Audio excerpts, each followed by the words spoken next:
Traders diary में आपका स्वागत है। नमस्कार, मैं हूं आशीष चतुर्वेदी और नमस्कार, मैं हूं आपके साथ कुशल गुप्ता। तो थोड़ी अगर आप देखें पर्टिकुलरली कि ये जो शो है हमारा, ये बहुत ही सिग्निफिकेंस कैरी करता है। जिस हिसाब से हमने इस शो को डिजाइन किया है, हम सारी पिक्स आप एक ट्रेडर के लिए आपके सामने रखेंगे। पर सबसे पहले आशीष, आप बताइए आपको कैसा लग रहा है? कुशल, ट्रेडर्स के लिए नहीं, इन्वेस्टर्स के लिए भी यहाँ पे ढेर सारे मौके मिलेंगे, क्योंकि बिजनेस न्यूज के इतिहास में पहला ऐसा शो होगा जहां पर आपको मिलेगा ट्रेडिंग का डेली डोज। बिल्कुल जल्दी से शुरुआत कर लेते हैं। मैं काफी ज्यादा एक्साइटेड हूं। पूरी सूची एक एक करके हम आपको कैटेगरीज एक्सप्लेन करेंगे, कैसे कहां पे रणनीति बनानी है समझेंगे। शुरुआत कर लेते हैं सबसे पहले, और एक प्रथम कैटेगरी जो हमारे सामने आ रही है वो है आज का कैश का शेयर। कैश के स्टॉक्स हम आज पहले डिस्कस करना चाहेंगे कि आज कौन से कैश के सेगमेंट में ऐसे स्टॉक्स हैं जहां पर आपको तेजी देखने को मिल सकती है। शुरुआत करूंगा मैं पहले स्टॉक्स के साथ, और सबसे पहले जब शुरुआत करेंगे उससे पहले जान लेते हैं कि जो ग्लोबल संकेत है वो कैसे देखने को मिल रहे हैं। खासतौर पर अगर आप देखें यूएस के मार्केट से संकेत कैसे है, कुशल विस्तार से बताएंगे। बिल्कुल आशीष, आप देखिए यूएस मार्केट्स में लगातार तेजी बनती हुई नजर आ रही है। इनफैक्ट डाउ जोन्स अगर आप देखें तो करीब आधे % की बढ़त के साथ बंद होता हुआ नजर आया था, और एसएनपी और नेस्डैक लगातार 7वें सेशन जो है इसमें तेजी बनती हुई नजर आ रही है। और जो इनके टेक्नोपिक्स है वो काफी सिग्निफिकेंटली अच्छा उछाल दिखा रहे हैं, जितने भी फैंग स्टॉक्स हैं। और साथ ही अगर आप यूरोपियन मार्केट्स को देखें तो वहां से थोड़े से मिले जुले संकेत नजर आ रहे हैं। करीब आधे % की गिरावट आपको इनके इंडिसेस में शुक्रवार के सत्र में आती हुई नजर आई है। पर बहरहाल जिस आपका अभी डाउ फ्यूचर्स लग रहा है वो काफी पॉजिटिव संकेत दे रहा है। और खासकर एसजीएक्स निफ्टी अगर आप देखें तो उस ग्लोबल क्यूज के आधार पर 60 अंकों की शानदार तेजी जो है हमें अभी देखने को मिल रही है, और 11,750 के पार जो है हमें एसजीएक्स निफ्टी अभी देखने को मिल रहा है। आशीष, तो बिल्कुल ग्लोबल संकेत तो कुशल अच्छे ही माने जाएंगे, और जिस तरीके की तेजी आपको निफ्टी और बैंक निफ्टी में देखने को मिल रही है, निफ्टी में अगर आप देखें तो पिछले 5 दिनों से जो कंटिन्यूअस हायर हाइज देखने को मिल रहे हैं, ये इशारा कर रहे हैं कि हम स्ट्रॉन्ग अप ट्रेंड में। और निफ्टी बैंक के तो आउट परफॉर्मेंस की बात ही अलग है। पिछले एक हफ्ते से हम देख रहे हैं कि बैंकिंग स्टॉक्स में आग लगी हुई है। तो फोकस कुशल, क्या आपकी सूची में बैंकिंग स्टॉक्स हैं? बिल्कुल आशीष, आज बैंकिंग स्टॉक्स भी है और एनबीएफसी पर भी फोकस है, क्योंकि जिस हिसाब से आप बता रहे हैं कि ट्रेंड जो बना हुआ है बैंकिंग शेयरों में, एनबीएफसी स्पेस में, वो काफी बेहतरीन है। इनफैक्ट शुक्रवार के सत्र में हमने बैंक निफ्टी में देखा था 1000 अंकों से ज्यादा की रैली हमें देखने को मिली थी। तो काफी सिग्निफिकेंट अपमूव वहां से एक्सपेक्टेड है। आगे के लिए मोमेंटम काफी स्ट्रांग लग रहा है। बिल्कुल, बिना देरी के हुए जल्दी से आज की सूची के ऊपर फोकस कर लेते हैं। सबसे पहली कैटेगरी के साथ शुरुआत करना चाहूंगा, कैश का शेयर। मैंने थोड़ा सा इंट्रोडक्शन आपको दे ही दिया है। यहां पर सबसे पहले फोकस करेंगे, और मेरी सूची में पहला नाम आता है रिलैक्सो फुटवेयर्स का। देखिए, मैंने इसको टेक्निकली आधार पर इस स्टॉक को चुना हुआ है। मुझे पैटर्न के हिसाब से, स्ट्रक्चर के हिसाब से और इंडिकेटर्स के साथ अगर मैं इसका वेरिफिकेशन करूं, मुझे एक सस्टेनेबल रनअप, एक बढ़िया तेजी यहां से सामने नजर आ रही है। मुझे लग रहा है कि रिलैक्सो फुटवेयर आपको इंट्राडे में बेहतरीन गेंस देगा। 678 रुपए के लक्ष्य के लिए आप यहां पर खरीदारी करेंगे, और 652 का आपको एक स्टॉप लॉस लगाना होगा। कुशल, आपकी सूची में कैश का शेयर कौन सा है? बिल्कुल आशीष, और मेरी सूची में कैश का शेयर है कैन फिन होम्स का। और यहां पर स्पेसिफिकली मैंने इसलिए भी चुना है क्योंकि कल से महाराष्ट्र में जो रिवाइज दरें हैं स्टैंप ड्यूटी की, वो आती हुई नजर आएंगी। तो जाहिर सी बात है कि डिमांड एक स्पाइक जो है आपको ऑलरेडी देखने को मिलेगा। इनफैक्ट होम लोन की दर की बात करें ना तो आशीष 6 से 7% पर अब आपको होम लोन मिलते हुए नजर आ रहे हैं। जो पहले जब ये रिलैक्सेशन नहीं हुई थी आरबीआई की तरफ से, लगातार रेट कट्स में जो कटौती हमें देखने को मिली थी, अब एक कहीं ना कहीं इसका ट्रांजिशन हमें ओवरऑल जितने भी होम लोन्स हैं, ऑटो लोन्स हैं, उनमें हमें देखने को मिल रहा है वो ट्रांजिशन का। तो जाहिर सी बात है कि जिस हिसाब से बहुत तेजी अभी तक हमने बाकी शेयरों में देखने को मिली, आप श्रीराम ट्रांसपोर्ट फाइनेंस लीजिए, बाकी एनबीएफसी लीजिए, वहां पर काफी अच्छी तेजी बनी हुई है। तो इस लिहाज से मुझे लग रहा है कि कैन फिन होम्स जो है आज का अच्छा कैश का स्टॉक पिक हो सकता है, और इसीलिए मैंने इसको खरीदारी की सूची में अपने शामिल किया है। 397 का लक्ष्य यहां पर रखिए, 387 का माफ कीजिएगा 382 का आपको स्टॉप लॉस रखना होगा। ये तो हो गई आशीष कैश की बात। अब हम अगला जो कैटेगरी है हमारा आज का फ्यूचर्स। तो फ्यूचर्स में अगर आपको ट्रेड करना है तो यहां पर जो मेरी पिक है वो है इन्फो एज की। आप देखिए, लगातार आप फ्राइडे के चार्ट को देखेंगे तो शुरुआती 1-1.5 घंटे से ही इसने तेजी बनाना शुरू कर दिया था, और दिन के हाई पॉइंट पर ये जाकर बंद होता हुआ दिखा था। तो आगे के लिए जो मोमेंटम लग रहा है वो काफी स्ट्रांग लग रहा है, और खासकर जोमैटो में इनकी जो वैल्यूएशन है वो लगातार बढ़ती हुई जा रही है, जिस हिसाब से उनके सेल्स फिगर लॉकडाउन के दौरान भी आते हुए नजर आए थे। तो इन्फो एज काफी स्ट्रेंथ इसमें लग रहा है इसके चार्ट पैटर्न्स में, तो इसमें खरीदारी करके चलिए। फ्यूचर्स में 3470 का आपको इसमें टारगेट रखना है, और 3360 रुपए का आपको स्ट्रिक्ट स्टॉप लॉस लगाना होगा। आशीष, आपका फ्यूचर्स वाला कौन सा स्टॉक है? बिल्कुल कुशल, मैंने चुना एनएमडीसी को, लेकिन यहां पर करना है शॉर्ट। कारण 2 बताता हूं। सबसे पहले शुक्रवार के सत्र में हमने देखा था कि 10% की तेजी देखने को मिली थी। क्यों मिली थी? क्योंकि इन्होंने जो स्टील प्लांट का जो डीमर्जर करने जा रहे हैं उसका एक असर देखने को मिला था। लेकिन जो टाइमलाइन सामने आ रही है उसमें यह मालूम पड़ रहा है कि अभी भी 8 से 9 महीने लगते हुए नजर आएंगे।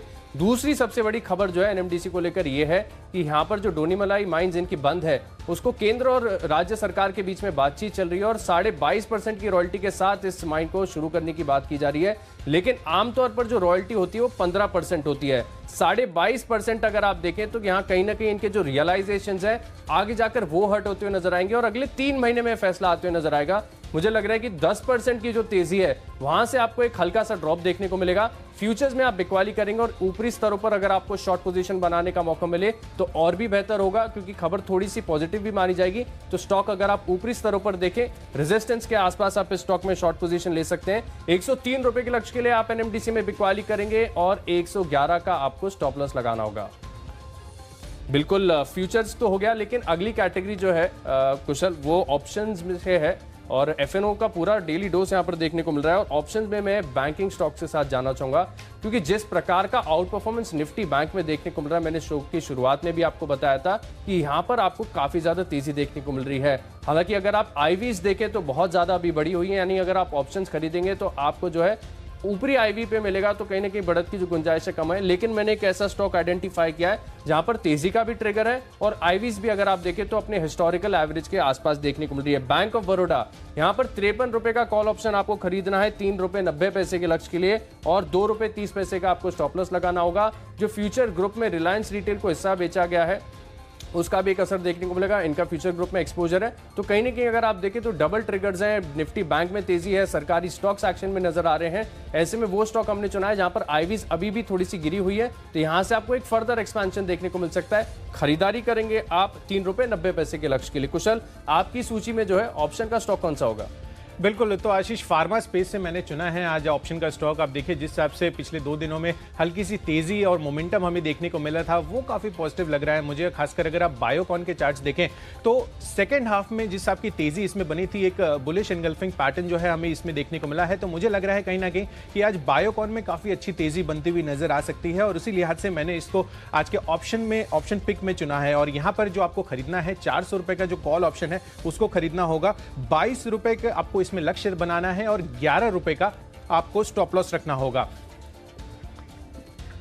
बिल्कुल, तो अब तक हमने आपको कैश के फ्यूचर्स के और साथ ही ऑप्शंस के पिक्स बताए हैं। चलिए सूची को आगे बढ़ाते हैं और अगली कैटेगरी जो है मेरी पर्सनल फेवरेट है। कुशल, गेस करना चाहेंगे? बिल्कुल, नो गेसेस आशीष। इनफैक्ट ये तो आपका एक्चुअली कोर एरिया है। इनफैक्ट हमारी पूरी रिसर्च टीम में जो टेक्निकल्स बहुत अच्छे से देख सकते हैं वो है आशीष, और वो भी मेरे जो पिक है उस पर भी अपनी राय देंगे। तो मैं शुरुआत करूं आशीष? बिल्कुल कुशल, शुरुआत कर लीजिए आप। बिल्कुल, तो चलिए आगे अपनी सूची को बढ़ाते हैं हम। और यहाँ पर टेक्नो पिक है अगला मेरा जो स्टॉक है इसमें, वो है कोटक महिंद्रा बैंक का। आप देखिए जैसे कि हम शो की शुरुआत में ही बात कर रहे थे कि बैंक निफ्टी में बहुत ही शानदार तेजी बनी थी और अगर आप फ्राइडे के भी चार्ट्स को देखें कोटक महिंद्रा बैंक का तो बहुत ही बढ़िया यहाँ पर तेजी बनती हुई नजर आई थी। 3 से 4% तक का उछाल के साथ ये जो है स्टॉक बंद होता हुआ नजर आया था। तो मुझे लग रहा है कि बहुत ही पॉजिटिव मोमेंटम है। इनफैक्ट फर्स्ट आवर के बाद जिस हिसाब की तेजी इस पर्टिकुलर स्टॉक में बनी थी वो बहुत ही शानदार बनती हुई नजर आई थी और बहुत एक स्ट्रॉन्ग रिवर्सल हमें देखने को मिला था इनके चार्ट्स में। तो मुझे लग रहा है कि यहां पर काफी अच्छी तेजी बन सकती है। 1510 के लक्ष्य के लिए आपको इसमें खरीदारी करनी है।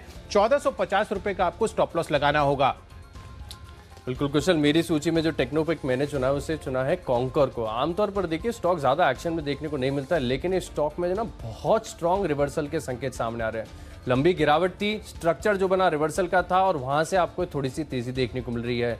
रेजिस्टेंस से ऊपर की क्लोजिंग है, इसके लिए मुझे लग रहा है कि यहाँ से एक सस्टेनेबल रनअप आपको देखने को मिलेगा। ये स्टॉक मैं आपको पहले ही बता दूं कि लगातार मेरी फोकस लिस्ट में बना रहेगा।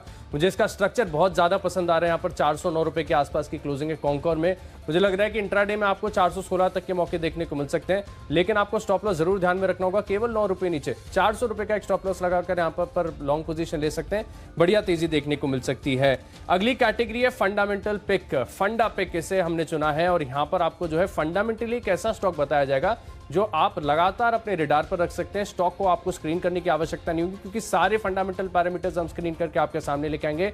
फंडा पिक के तौर पर पहला स्टॉक में लेना चाहूंगा यूनाइटेड स्पिरिट्स को। देखिए जो कंपनी है अगर आप देखेंगे तो भारत की दिग्गज लिकर कंपनी है, बैलेंस शीट बेहद मजबूत है। पिछले कई सालों में अगर आप देखें तो कंपनी ने कर्ज भी बहुत किया है, रिटर्न रेशियो शानदार है और जिस तरीके की चीजें अब इकोनॉमी में ओवरऑल अगर आप देखें तो नॉर्मलाइज हो रही हैं, ऐसे में जो कंज्यूमर डिस्क्रिशनरी स्पेस है अब वहां पर आपको एक्शन देखने को मिल सकता है। यूनाइटेड स्पिरिट्स आप अपनी फोकस लिस्ट में रख सकते हैं, यहाँ पर शॉर्ट टू मीडियम टर्म में यहाँ पर काफी सारी अपॉर्चुनिटीज देखने को मिलेंगी। और एक और खास बात यह कि मैंने यहाँ पर थोड़ा सा एक टेक्निकल चेक भी लगाकर देख लिया, शुक्रवार के सत्र में अच्छी कंसोलिडेशन के बाद अब कहीं ना कहीं तेजी देखने को मिल रही है, वॉल्यूम्स बढ़िया है, इंडिकेटर सपोर्टिव है, यानी टेक्नो और फंडा पिक दोनों होगी। ईमानदारी से मैं आपको पहले बता दूं यूनाइटेड स्पिरिट जो है मुझे लग रहा है 585 की क्लोजिंग है, 600 रुपए तक जाएगा और 5 रुपए नीचे, केवल 5 रुपए नीचे 580 का स्टॉप लॉस लगाकर आप यहाँ पर खरीदारी कर सकते हैं। हो सकता है कि इंट्राडे में भी यहाँ पर मौके देखने को मिले।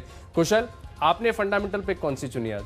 बिल्कुल आशीष, पर आपने तो बहुत अच्छा यूज़ कर लिया अपने टेक्निकल एनालिसिस स्किल्स का, यहाँ पर फंडा के साथ आपने टेक्नो भी यूज़ कर लिया, तो बहुत बढ़िया। देखते हैं कि हिसाब से आज का प्रदर्शन इसमें देखने को मिलता है। बट बहरहाल मेरी सूची में जो फंडामेंटल पिक है वो है निप्पॉन एएमसी का। आप देखिए जिस हिसाब से, इनफैक्ट लास्ट वीक ही मैं पढ़ रहा था न्यूज़पेपर्स में और यहाँ पर ये चीज़ हमें देखने को मिली है कि जो म्यूचुअल फंड्स की कैश होल्डिंग है वो रिकॉर्ड निचले स्तरों पर है। इनफैक्ट इसका मतलब ये चीज़ निकल कर आ रही है कि मार्केट जो है वो इसमें फुल्ली इन्वेस्टेड है। और यहाँ पर जो व्यू मेरा बन रहा है, पर्टिकुलरली अगर आप इसके टारगेट्स को देखेंगे निप्पॉन एएमसी का, तो 310 रुपए का मैंने लक्ष्य इसमें रखा है। और ये पूरे वीक के लिए मैं बता रहा हूँ, ये पूरा जो सेशन है मंडे से लेकर फ्राइडे तक, यहां पर काफी अच्छी तेजी बनती हुई नजर आ सकती है। इनफैक्ट लास्ट वीक भी मैंने इनके रिटर्न्स देखे तो 7 से 9% की तेजी जो है हमें ओवरऑल इस स्टॉक में देखने को मिली थी। इनफैक्ट हाल ही में इन्होंने एक डिजिटली एनएफओ भी लॉन्च किया था मल्टी एसेट फंड के लिए, 720 करोड़ रुपए उसने जुटाए थे। और आप सबसे स्ट्राइकिंग बात इसमें देखें अगर, तो 80,000 इन्वेस्टर्स जो हैं उन्होंने इसमें अपने प्रेजेंस रखी थी और 370 लोकेशन से हमें इनके जो एनएफओ की एप्लीकेशंस है वो आती हुई नजर आई। और खासकर अगर मैं बात करूं एसआईपीज की, तो इस एनएफओ में 25,000 एसआईपीज आई है। तो ये बहुत ही शानदार जिस हिसाब का रिस्पांस इनके मल्टी एसेट फंड को मिला है, आगे आने वाले दिनों में जिस आपकी पैसिव इन्वेस्टमेंट्स एक्सपेक्टेड है वो बहुत ही अच्छे इनको मार्जिन्स भी आने वाले समय में देखने को मिल सकती है। तो एयूएम इनका काफी बढ़ने की एक्सपेक्टेशंस है। इसी लिहाज से आपको पूरे वीकली के हिसाब से मैंने ये टारगेट आपके सामने रखे हैं 310 के लिए, और स्टॉप लॉस जो आपको 272 का रखना है उसको स्ट्रिक्टली फॉलो कर चले आप। तो ये तो हो गई मेरी तरफ से फंडा पिक। तो आशीष, फंडा पिक तो हमने डिस्कस कर ली। अब नेक्स्ट जो हमारी स्पेसिफिक पिक है वो है इन्वेस्टमेंट पिक। अब यहां पर जिस आपका हम टारगेट सेट करते हैं वो एक ड्यूरेशन के हिसाब से सेट करते हैं। तो मेरी जो पर्टिकुलरली अगर आप इन्वेस्टमेंट पिक देखें तो वो है सुप्रजित इंजीनियरिंग। आप देखिए लास्ट वीक ऑनवर्ड जब से टू व्हीलर पर जीएसटी दरें घटने की बातें आई थी, उसके बाद से आप ये तमाम ऑटो एंसिलरी स्पेस में बहुत अच्छी तेजी बनते हुए देख रहे हैं। और ये इसलिए भी क्योंकि सुप्रजित इंजीनियरिंग जो है एक बहुत ही डाइवर्सिफाइड ऑटो एंसिलरी स्पेस है। इनफैक्ट टू व्हीलर्स के से देखें तो 36% रेवेन्यू आता है इनका, साथ ही जो इनका फोर व्हीलर स्पेस है वहां पर भी 20-22% की इनका ओवरऑल रेवेन्यू शेयर है। तो और साथ ऑटो रिप्लेसमेंट मार्केट में भी 20-22% आता है। तो एक प्रॉपर डाइवर्सिफिकेशन जो है आपको इसका बेनिफिट इस स्टॉक में देखने को मिलेगा। साथ ही अगर आप 5 साल के औसत आरओई को भी देखेंगे तो 23 से 25% की इनकी औसत आरओई है और इनका केबल कारोबार से करीब 82% हिस्सा आता है। और जिस हिसाब से अब आगे फेस्टिव डिमांड बढ़ेगी तो जाहिर सी बात है कि डीलर जो है अपने एंड पे काफ़ी अच्छी इन्वेंट्री बनाना चाहेंगे और उसका जो इम्पैक्ट है, अगर आप बैकवर्ड इंटीग्रेशन करेंगे तो जितने भी प्रोड्यूसर्स हैं वो बहुत ज़्यादा प्रोडक्शन कर रहे हैं। इनफैक्ट हमें लगातार जुलाई ऑनवर्ड्स ये इनकी जो प्रोडक्शन आंकड़े हैं जितने भी ओईएम्स है, हीरो मोटोकॉर्प, मारुति, उनमें तेज़ी बनती हुई नजर आ रही है। तो जाहिर सी बात है कि इनकी जो डिमांड है इनके प्रोडक्ट्स की, ऑटो कॉम्पोनेंट्स की, वो काफ़ी अच्छी बढ़ती हुई नजर आएगी। तो FY22 के कैश फ्लोज भी काफी बेहतर साइड पर आते हुए दिखेंगे और इसीलिए 12 महीनों के आपको अवधि के लिए इसमें निवेशित रहना है। 183 का अभी भाव है, 280 रुपए के लक्ष्य के लिए आपको एज एन इन्वेस्टमेंट इसे ट्रीट करना है। बिल्कुल कुशल, अपनी सूची में बता देता हूँ इन्वेस्टमेंट पिक के लिए मैंने कौन सा स्टॉक चुना है। देखिए मॉइल को मैंने चुना है, यहाँ पर आपको खरीदारी करनी है और जो लक्ष्य मैं आपको सुझा रहा हूँ बहुत ही शॉर्ट टर्म बेसिस पर मैंने आपको लक्ष्य जो है अगले रेजिस्टेंस के हिसाब से बताया। लेकिन मैं पहले बता दूं कि अगर आप एक साल अगर इस स्टॉक को मौका दें तो हो सकता है कि यहाँ पे आपको 40 से 60% के रिटर्न देखने को मिले। स्टॉक मुझे काफी बढ़िया लगता है। देखिए सबसे बढ़िया बात कि ऊपरी स्तरों से देखें तो स्टॉक काफी ज्यादा गिर चुका है, सरकारी कंपनी है और यहाँ पर जो मैंगनीज ओर को अगर आप देखें तो भारत में सबसे बड़ा उत्पादक है और स्टील की जो डिमांड है अब कहीं ना कहीं वहां पर रिवाइवल देखने को मिल रहा है। स्टील कंपनीज ने, स्टेनलेस स्टील कंपनीज ने खासतौर पर अगर आप देखें तो अपने प्रोडक्शन को अब ऑलमोस्ट प्री कोविड लेवल तक लेके आ चुके हैं। तो ऐसे में जो मॉइल है इनके प्रोडक्ट की मांग जो है काफी ज्यादा बढ़ती हुई नजर आएगी। जो लक्ष्य मैंने आपके सामने रखा है बहुत ही शॉर्ट टर्म बेसिस का है, लेकिन आपको इस स्टॉक को एटलीस्ट मेरे हिसाब से 1.5 से 3 साल का समय देना चाहिए। हो सकता है कि यहाँ पर आपको अब काफ़ी बढ़िया रिटर्न्स देखने को मिले और हो सकता है कि जो माइनिंग स्टॉक्स हैं, मैं आपको पहले बता दूं कि पूरे मेटल पैक को आउट परफॉर्म करते हैं। आप देख लीजिए कि एनएमडीसी ने पिछले 3 महीनों में कैसा रिटर्न दिया है और स्टील कंपनीज ने कैसा रिटर्न दिया है। प्योर माइनिंग प्ले है, सरकारी कंपनी है, अच्छे रिटर्न रेशियोज देखने को मिलते हैं और जिस तरीके का ग्रोथ स्ट्रक्चर है, मौजूदा भाव है, वैल्यूएशंस इन्वेस्टमेंट के लिहाज से मुझे मॉइल की बहुत आकर्षक नजर आ रही है। लक्ष्य जो है आपके लिए इंट्राडे बेसिस पर होगा, लेकिन यहां पर आप लंबी अवधि का नजरिया बना के रख सकते हैं।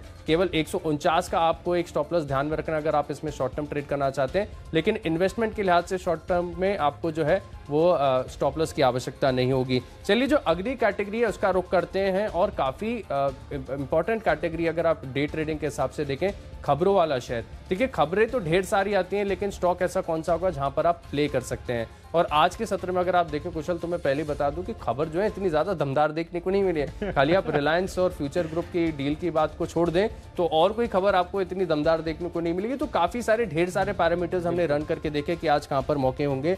मैंने जो स्टॉक को चुना है वो है आईटीसी। यहाँ पर आपको खरीदारी करनी है। देखिए खबर ये आती हुई दिख रही है कि कंपनी जो है अपने जो फूड कारोबार है इन्हें अपने जो बिजनेस कोर बिजनेस है इसमें विलय करेंगे। और देखिए इससे देखिए ज़्यादा इम्पैक्ट तो देखने को नहीं मिलेगा, लेकिन अगर आप लॉन्ग टर्म प्रोस्पेक्ट्स के हिसाब से देखें तो एक बात सामने आती है कि कंपनी लगातार जो है अपना सिगरेट कारोबार पर जो फोकस है, वहाँ पर जो डिपेंडेंस है उसे कम कर रही है। और जो एफएमसीजी कारोबार है, फूड बिजनेस है, यहाँ पर ग्रोथ के प्रोस्पेक्ट्स काफी बढ़िया नजर आ रहे हैं और कंपनी का भी कोर फोकस है। देखिए इससे क्या होगा, सिगरेट कारोबार थोड़ा रिस्की कारोबार होता है, गवर्नमेंट वहां पर रेगुलेशन लगा सकती है, टैक्सेस बढ़ सकते हैं, तो बाजार जो मल्टीपल देता है बहुत कम देता है रिस्क के चलते। लेकिन एफएमसीजी और फूड बिजनेस देखें तो हाई ग्रोथ कारोबार है, ऐसे बाजार जो है जो री रेटिंग कर सकता है और हो सकता है कि यहाँ पर जो वैल्यूएशन मल्टीपल्स हैं वो अधिक देखने को मिले आपको। आईटीसी लगातार फोकस लिस्ट में बना रहेगा। भाव के हिसाब से भी अगर आप देखें तो बहुत बढ़िया नजर आ रहा है। 195 के आसपास की क्लोजिंग है। 200 रुपए का जो रेजिस्टेंस है वहां तक ये स्टॉक जा सकता है। केवल 193 रुपए का आपको एक स्टॉप लॉस लगाना होगा। कुशल, आपकी सूची में खबरों वाला शेयर कौन सा है?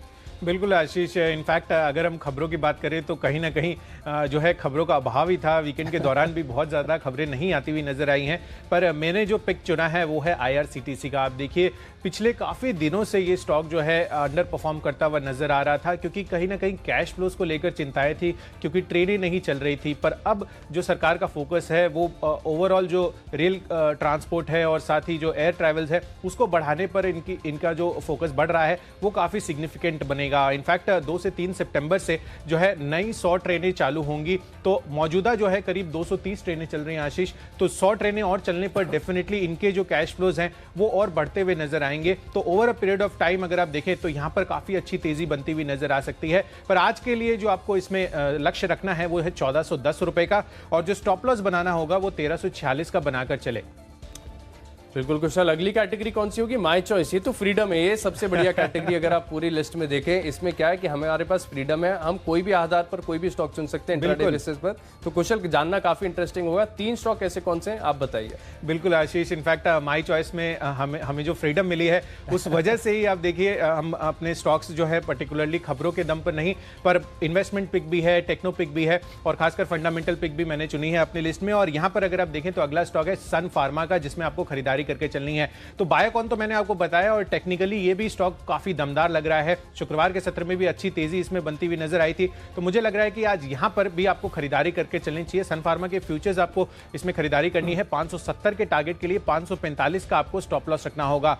माय चॉइस में दूसरा स्टॉक है मेरा इकरा का। आप देखिए रेटिंग एजेंसीज, इनका काम जो है वो काफी बढ़ता हुआ नजर आएगा। जिस हिसाब से इकोनॉमी में वापस से रिवाइवल हो रहा है, कहीं ना कहीं जितनी भी कंपनियां हैं वो फर्दर लोन्स वगैरह जो है वो लेना चाहेंगी। और जिस हिसाब से तेजी बन रही है, अगर आप स्पेसिफिकली इनके लोन स्ट्रक्चर को इनकी जो रेटिंग्स है उसको देखें तो वो काफी सिग्निफिकेंटली अभी इन पिछले कुछ दिनों में बनती हुई नजर आई है। क्रिसिल, इकरा, ये जितनी भी कंपनियां हैं ये काफी सारे लोन को अभी रेटिंग कर रही हैं। तो इनका जो कारोबार है, इनका जो कोर कारोबार है, वहां पर अच्छी तेजी बनती हुई नजर आ सकती है। तो 2891 के टारगेट के लिए यहां पर भी खरीदारी करनी है। 2780 रुपए का आपको स्टॉप लॉस रखना होगा।